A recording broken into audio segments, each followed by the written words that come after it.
नमस्कार, स्वागत है आप सभी का डीडी न्यूज के इस खास बुलेटिन एक्सप्रेस 100 में, जहां हम आपके लिए लेकर आते हैं राजनीति, मनोरंजन, देश, दुनिया, खेल और व्यापार जगत की सभी बड़ी खबरों को एक्सप्रेस यानी फटाफट अंदाज में। मैं हूं शहला निगार। आइए खबरों को देख लेते हैं तेज रफ्तार के साथ। भारत एक बार फिर क्रिकेट का वर्ल्ड चैंपियन बन गया है। भारतीय टीम ने दक्षिण अफ्रीका को फाइनल में हराकर T20 वर्ल्ड कप 2024 की ट्रॉफी जीत ली है। रोहित शर्मा की अगुवाई में टीम इंडिया 17 साल बाद T20 वर्ल्ड कप जीतने में कामयाब रही।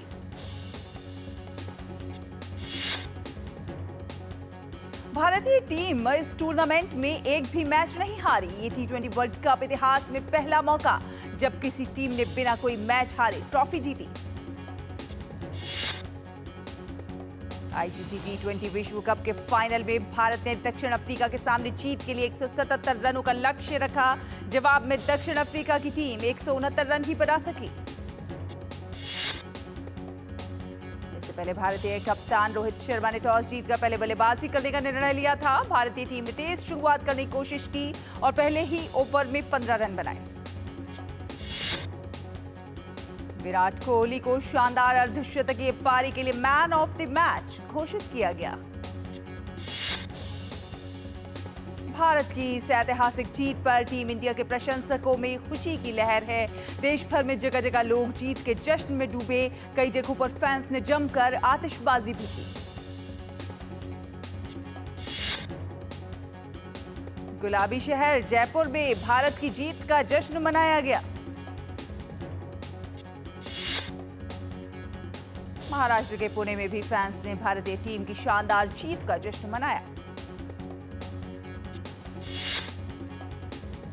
राष्ट्रीय राजधानी दिल्ली के वजीराबाद में भारत की जीत की खुशी में क्रिकेट प्रेमी बोले, इंडिया इंडिया। दुबई में भी टीम इंडिया की जीत का जश्न मनाया गया। टीम इंडिया के T20 वर्ल्ड कप जीतने का जश्न बारबाडोस में भी मनाया जा रहा है। राष्ट्रपति द्रौपदी मुर्मू ने भारतीय टीम को बधाई देते हुए सोशल मीडिया साइट एक्स पर लिखा कि T20 विश्व कप जीतने के लिए टीम इंडिया को हार्दिक बधाई।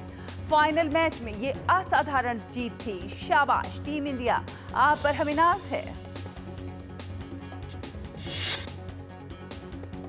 उपराष्ट्रपति जगदीप धनखड़ ने भी शानदार जीत पर टीम इंडिया को बधाई दी। उपराष्ट्रपति ने लिखा, T20 विश्व कप में मैन इन ब्लू की शानदार जीत से भारत उत्साहित है।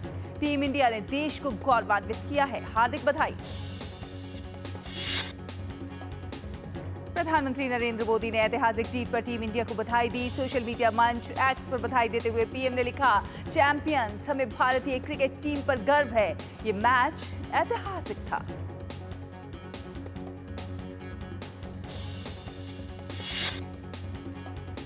केंद्रीय गृह मंत्री अमित शाह ने भारतीय टीम को बधाई दी है। अपने एक्स संदेश में उन्होंने लिखा, विश्व विजेता टीम भारत को बधाई। हमारे खिलाड़ियों ने बेजोड़ टीम भावना और खेल कौशल के साथ पूरे T20 विश्व कप में शानदार प्रदर्शन किया। विदेश मंत्री डॉक्टर एस जयशंकर ने भारत की T20 विश्व कप में जीत पर टीम इंडिया को बधाई दी है। विदेश मंत्री ने सोशल मीडिया साइट एक्स पर लिखा है, बधाई हो टीम इंडिया। क्या मैच था, क्या कैच था। भारत की ऐतिहासिक जीत पर खेल मंत्री मनसुख मांडविया ने भारतीय टीम को बधाई दी है। उन्होंने सोशल मीडिया साइट एक्स पर लिखा, हम चैंपियन हैं। T20 वर्ल्ड कप जीतने पर टीम इंडिया को बधाई। उत्तर प्रदेश के मुख्यमंत्री योगी आदित्यनाथ ने भी टीम इंडिया को बधाई दी है। उन्होंने कहा है कि विश्व विजेता भारतीय क्रिकेट टीम का अभिनंदन। भारतीय क्रिकेट टीम के विश्व विजेता बनने के बाद विराट कोहली ने T20 इंटरनेशनल फॉर्मेट से संन्यास का ऐलान कर दिया। विराट कोहली ने कहा कि ये मेरा आखिरी T20 वर्ल्ड कप था। कोहली ने यह भी कहा कि अब समय आ गया है कि अगली जनरेशन T20 गेम को आगे ले जाए। विराट कोहली के बाद टीम इंडिया के कप्तान रोहित शर्मा ने भी T20 इंटरनेशनल से संन्यास लेने की घोषणा की। रोहित शर्मा हालांकि भारत की टेस्ट और वनडे क्रिकेट मैच खेलना जारी रखेंगे। भारतीय टीम के 2 दिग्गज सितारों के संन्यास पर उप कप्तान हार्दिक पांड्या ने कहा कि दोनों ही प्लेयर्स क्रिकेट के हर फॉर्मेट के चमकते सितारे हैं। उन्होंने कहा कि टीम हमेशा ही उन्हें मिस करेगी। प्रधानमंत्री नरेंद्र मोदी आज सुबह 11 बजे आकाशवाणी पर मन की बात कार्यक्रम में देश और विदेश में लोगों के साथ अपने विचार करेंगे साझा। पीएम मोदी के लगातार तीसरी बार प्रधानमंत्री पद संभालने के बाद मन की बात का ये पहला कार्यक्रम। मन की बात कार्यक्रम का सीधा प्रसारण आकाशवाणी और दूरदर्शन के समूचे नेटवर्क पर होगा उपलब्ध। नागरिक स्वच्छता, स्वयंसेवा, जल संरक्षण, फिट इंडिया, परीक्षा या महिला सशक्तिकरण, ऐसे विषयों पर प्रधानमंत्री नरेंद्र मोदी ने जनता से मांगे सुझाव। विदेश मंत्री एस जयशंकर आज कतर का दौरा करेंगे। इस दौरान वो कतर के प्रधानमंत्री और विदेश मंत्री शेख मोहम्मद बिन अब्दुलरहमान बिन जसीम अल थानी से करेंगे मुलाकात। विदेश मंत्रालय ने बताया कि भारत और कतर ऐतिहासिक और मैत्रीपूर्ण संबंध साझा करते हैं। साथ ही साथ दोनों देशों के बीच लगातार समय समय पर उच्च स्तरीय दौरे भी होते रहते हैं। गौरतलब है कि प्रधानमंत्री नरेंद्र मोदी ने 14-15 फरवरी 2024 को कतर का दौरा किया था और इस दौरान उन्होंने कतर के अमीर बहामहिम शेख तमीम बिन हमद अल थानी के साथ चर्चा की थी।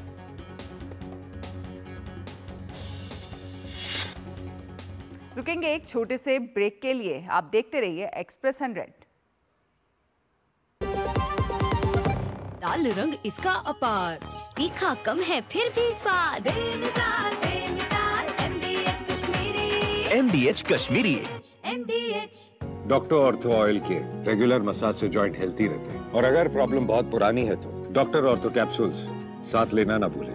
अब दर्द भी घुटने टेकेगा। बात जब पीढ़ियों के लिए बनने वाले घर की हो तो जिम्मेदारी बड़ी हो जाती है। गैलेंट समझता है ये जिम्मेदारी। अब डबल M रिब्स के साथ गैलेंट एडवांस TMT रीबार निर्माण का रियल हीरो। ज्यादा उपज और भरपूर मुनाफा भी। दोनों मिलेंगे टोरी से। एक हाथ में खरपतवार की हार और दूसरे हाथ में ज्यादा पैदावार। समझे? IIL के ट्रैक्टर ब्रांड का टोरी अब खरपतवार होगा हक्का बक्का, बढ़ेगा मक्का। स्वागत है आप सभी का। एक्सप्रेस 100 देख रहे हैं आप। रुक करते हैं कुछ अन्य खबरों का।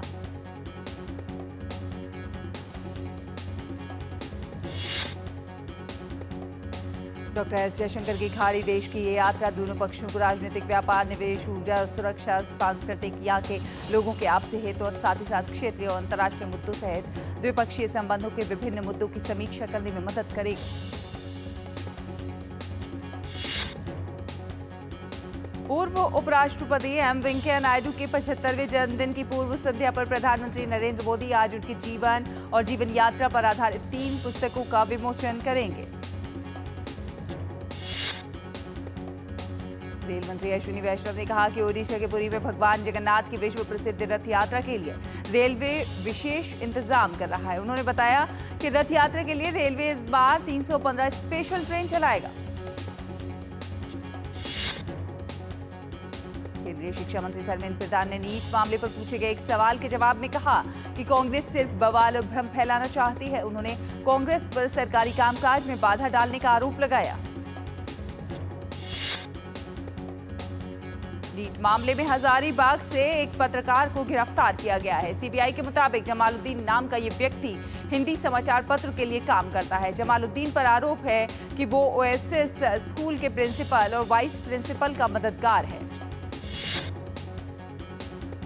दूसरी तरफ सीबीआई के 15 सदस्यों की टीम पटना के बेवर जेल में बंद 13 आरोपियों से लगातार पूछताछ कर रही है। पूरे मामले में गुरुवार को पहली गिरफ्तारी पटना से हुई थी। आशुतोष और मनीष कुमार को 27 जून को पटना से सीबीआई ने गिरफ्तार किया था। नीट पेपर लीक मामले में सीबीआई की टीम ने बड़ी कार्रवाई करते हुए गुजरात से 4 लोगों को गिरफ्तार किया है।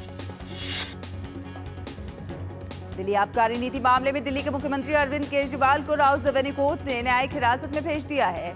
12 जुलाई तक अदालत ने उन्हें हिरासत में भेजा है। सीबीआई ने अरविंद केजरीवाल को जेल भेजे जाने की मांग वाली अर्जी में कहा था कि अरविंद केजरीवाल जांच में सहयोग नहीं दे रहे हैं और रिमांड अवधि के दौरान वो जानबूझकर सवालों के सीधे सीधे जवाब देने से बच रहे हैं। दिल्ली के मुख्यमंत्री अरविंद केजरीवाल के वकील ऋषिकेश कुमार ने कहा कि अरविंद केजरीवाल को अब 12 जुलाई को कोर्ट में पेश होना है। पश्चिम बंगाल के राज्यपाल डॉक्टर सीवी आनंद बोस ने कहा कि वो पश्चिम बंगाल की मुख्यमंत्री ममता बनर्जी के खिलाफ व्यक्तिगत तौर पर मानहानि का मुकदमा दायर करेंगे। राज्यपाल सीवी आनंद बोस ने कहा कि ममता बनर्जी ने सारी सीमाएं लांघ दी हैं। राज्यपाल ने कहा कि उन्हें लगता है कि वो किसी को भी धमका सकती हैं और मेरे चरित्र पर संदेह कर सकती हैं। राज्यपाल ने कहा कि आत्मसम्मान का हनन बर्दाश्त नहीं किया जाएगा। उन्होंने कहा कि एक व्यक्ति के तौर पर उन्हें झूठ बोलकर चरित्र हनन करने का कोई अधिकार नहीं। दरअसल इसी सप्ताह की शुरुआत में ममता बनर्जी ने राज्य सचिवालय नवन्ना में प्रेस कॉन्फ्रेंस के दौरान टिप्पणी की थी कि महिलाएं कोलकाता राजभवन जाने से डरती हैं। बाबा बर्फानी श्री अमरनाथ की यात्रा शनिवार से शुरू हो गई है। इस अवसर पर प्रधानमंत्री नरेंद्र मोदी ने अपने सोशल मीडिया प्लेटफॉर्म एक्स पर सभी तीर्थयात्रियों को शुभकामनाएं भी दी हैं। राष्ट्रीय राजधानी दिल्ली समेत पूरे उत्तर भारत में मानसून पहुंच चुका है। मौसम विभाग ने दिल्ली में अगले कुछ दिनों में भारी वर्षा की उम्मीद जताई है। मौसम विभाग ने आज दिल्ली के लिए ऑरेंज अलर्ट जारी किया है। मौसम विभाग ने लोगों को घर से बाहर निकलने से पहले ट्रैफिक स्टेटस चेक करने की सलाह दी है। दक्षिण पश्चिम मानसून पूर्वी उत्तर प्रदेश तथा पश्चिमी उत्तर प्रदेश के कुछ एक हिस्सों में और आगे बढ़ गया। मौसम विभाग ने कहा है कि पश्चिम राजस्थान, हरियाणा, चंडीगढ़, पंजाब और पश्चिम उत्तर प्रदेश के शेष हिस्से, हिमाचल प्रदेश और जम्मू में अगले 2 से 3 दिन तक मानसून के आगे बढ़ने की अनुकूल परिस्थितियां बनी हुई हैं। वहीं तमिलनाडु, मेघालय, उप हिमालय, पश्चिम बंगाल, सिक्किम और उत्तर प्रदेश के कई एक हिस्सों में, ओडिशा, अरुणाचल प्रदेश और कोंकण और गोवा, मध्य महाराष्ट्र, गुजरात और दक्षिण भीतरी कर्नाटक में भारी से बहुत भारी वर्षा हुई। कुरुवन्नूर सेवा सहकारी बैंक घोटाले से जुड़ी धन शोधन की जांच के तहत केरल में एक भूखंड और माकपा के 73 लाख रुपए के बैंक जमा को ईडी ने जब्त किया। माकपा ने ईडी के आरोपों को खारिज करते हुए कहा कि एजेंसी द्वारा करोड़ों रुपए के कथित कुरुवन्नूर बैंक घोटाले से जुड़े मामले में एजेंसी के आरोपी बनाए जाने के किसी भी प्रयास के खिलाफ वो कानूनी एवं राजनीतिक लड़ाई लड़ेगी। केंद्र के तहत एक स्वायत्त निकाय वित्तीय सेवा संस्थान ब्यूरो ने एसबीआई के प्रबंध निदेशकों में से एक चल्ला श्रीनिवासलू सेठी के नाम को बैंक के अगले अध्यक्ष के रूप में नामित करने की सिफारिश की। कोयला आयात में वार्षिक वृद्धि पिछले एक दशक में वित्त वर्ष 2023-24 तक घटकर 2.49% रह गई। मंत्रालय ने बयान में कहा है कि घरेलू कोयला संसाधनों के अनुकूलन और नवीन तकनीकी समाधान का लाभ उठाने पर रणनीतिक ध्यान केंद्रित करते हुए देश ऊर्जा सुरक्षा में आत्मनिर्भरता की ओर अपनी यात्रा जारी रख रहा है। वाणिज्य और उद्योग मंत्री पीयूष गोयल ने कहा कि वैश्विक चुनौतियों के बावजूद चालू वित्त वर्ष में भारत की वस्तुओं और सेवाओं का निर्यात $800 अरब को पार किए जाने की उम्मीद है। निर्यातकों के एक संगठन ने केंद्रीय वाणिज्य एवं उद्योग मंत्री पीयूष गोयल को पत्र लिखकर ब्याज समानीकरण योजना को केवल 2 महीने के लिए और केवल MSME के लिए बढ़ाए जाने पर चिंता जताई। टाटा समूह द्वारा प्रबंधित कंपनी तनिष्क ने रिदम ग्रुप के साथ बांग्लादेश में विस्तार योजनाओं के संबंध में एक जॉइंट वेंचर डील के तहत तनिष्क को बांग्लादेश के बाजार में उपलब्ध कराया जाएगा। संयुक्त उद्यम की शुरुआत बांग्लादेश के नारायणगंज में मैन्युफैक्चरिंग यूनिट के उद्घाटन के साथ होगी। अगले महीने जुलाई 2024 में कुल 12 दिन बंद रहने वाले हैं बैंक, जिसमें हर रविवार और दूसरे तथा चौथे शनिवार को बैंकों का अवकाश शामिल है। फिलहाल एक छोटा सा ब्रेक, आप देखते रहिए एक्सप्रेस 100।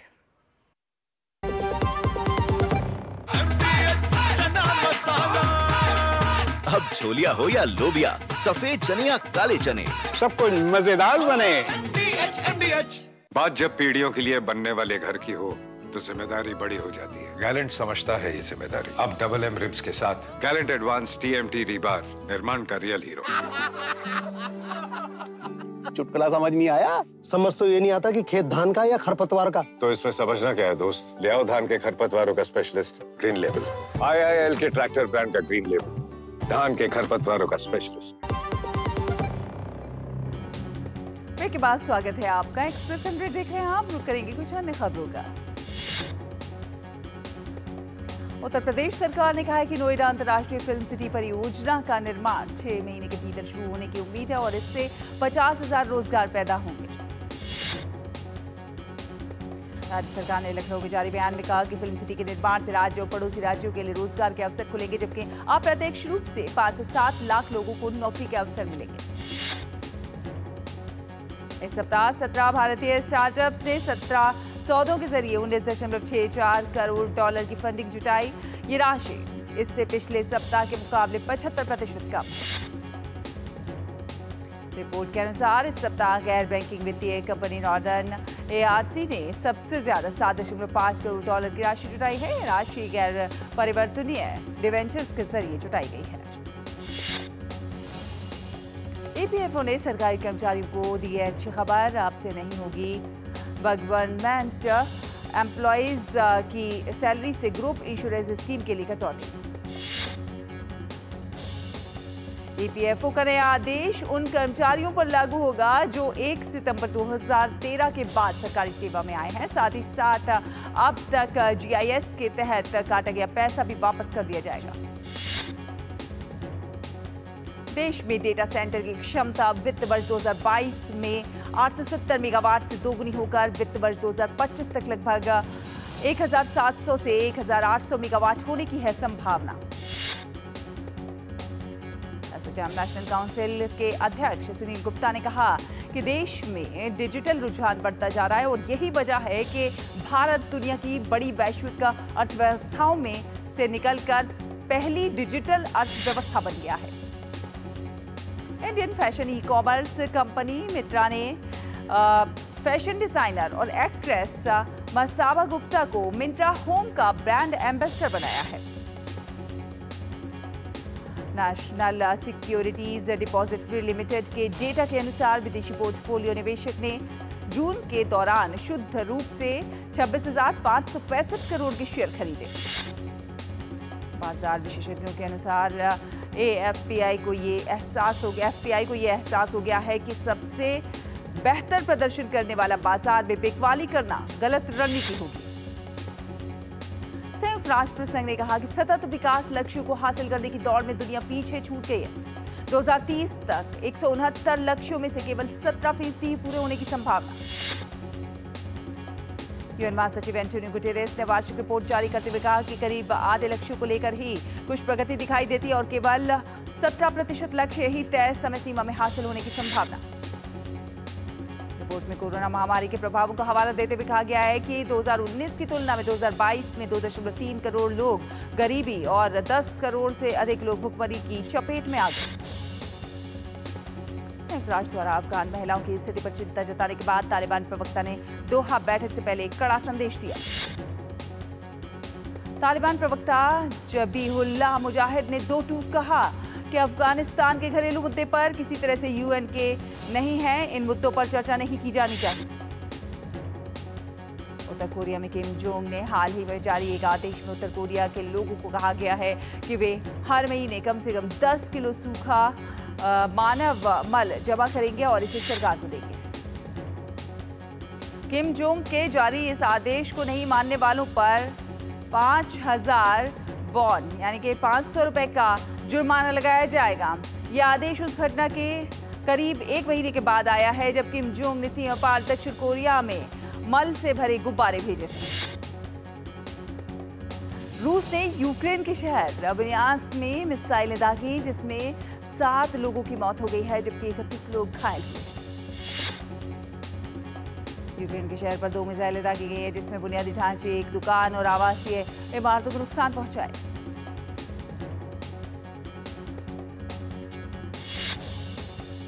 रुकेंगे एक और छोटे से ब्रेक के लिए, जल्द हाजिर होंगे। आप देखते रहिए एक्सप्रेस 100। पाव भाजी को फेवरेट बनाता है MDH पाव भाजी मसाला। MDH पाव भाजी मसाला। MDH बनाए पाव भाजी लाजवाब। ये डाउट बहुत ही अमेजिंग चीज है, काम आसान कर देती है। अब जिस पे भी डाउट है वो तो ऑटोमेटिकली आउट है। लेकिन मुथूट फाइनेंस से गोल्ड लोन लेते हुए कोई डाउट नहीं है, क्योंकि यहाँ है पूरी ट्रांसपेरेंसी, 100% भरोसा और सुरक्षा।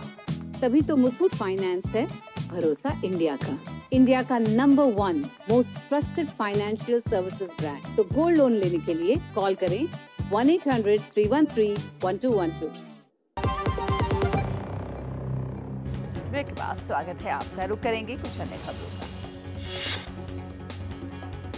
यूक्रेन के राष्ट्रपति वोलोदिमीर ज़ेलेंस्की सहयोगी देशों से उन्होंने मदद मांगी है। ज़ेलेंस्की ने लंबी दूरी के हथियार मुहैया कराने और अपने देश पर हो रहे हमलों से रक्षा की अपील की है।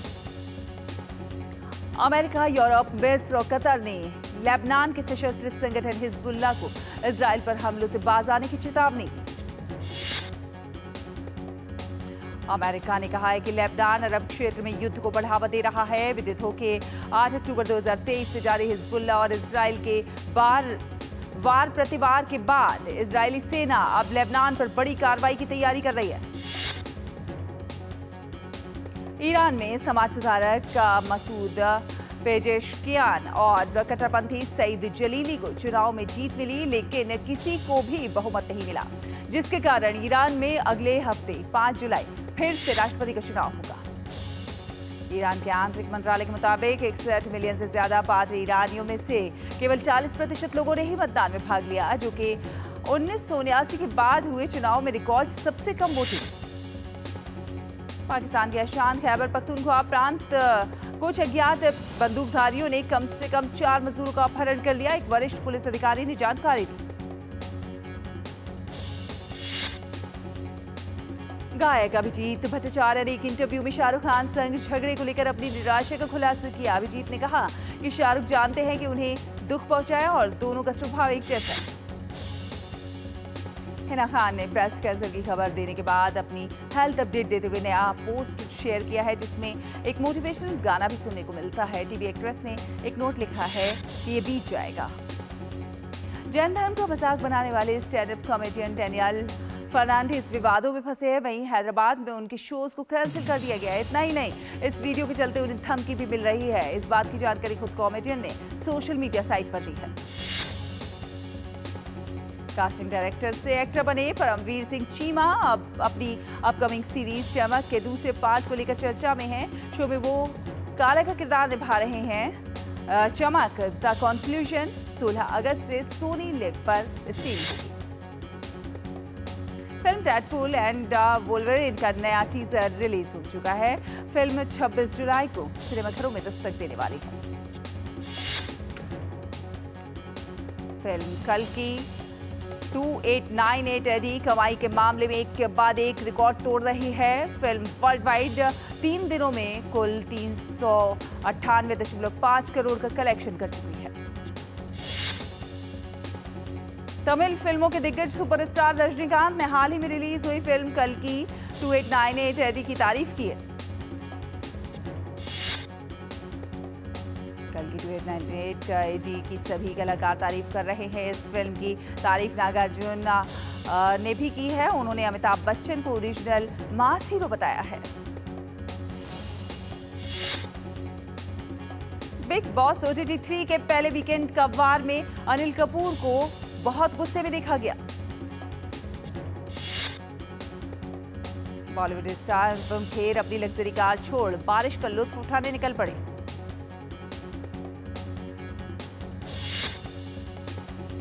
मिर्जापुर सीजन 3 में एक्ट्रेस श्वेता त्रिपाठी शर्मा गोलू गुप्ता के किरदार में नजर आएंगी। शो की रिलीज से पहले श्वेता ने वाराणसी के काशी विश्वनाथ मंदिर में भगवान शिव का आशीर्वाद लिया। मिर्जापुर 3 अमेज़न प्राइम पर 5 जुलाई को स्ट्रीम होगी। फैशन डिजाइनर और एक्ट्रेस मसाबा गुप्ता एक बार फिर से सुर्खियों में हैं। Indian fashion e commerce company Myntra ने उन्हें होम मिंत्रा का ब्रांड एम्बेसडर बनाया है। अनंत राधिका की शादी 12 जुलाई को मुंबई में होने वाली है। अब शादी से कुछ दिनों पहले अंबानी फैमिली अनप्रिविलेज्ड लोगों के लिए सामूहिक विवाह समारोह का आयोजन करने वाली है। जाकिर खान अब टीवी पर अपना नया शो आपका अपना जाकिर लेकर आ रहे हैं। मेकर्स ने इस नए शो का टीजर रिलीज कर दिया है। तो इसी के साथ एक्सप्रेस न्यूज में फिलहाल इतना ही। डीडी न्यूज पर खबरों का सफर लगातार जारी है। आप देखते रहिए डीडी न्यूज। नमस्कार।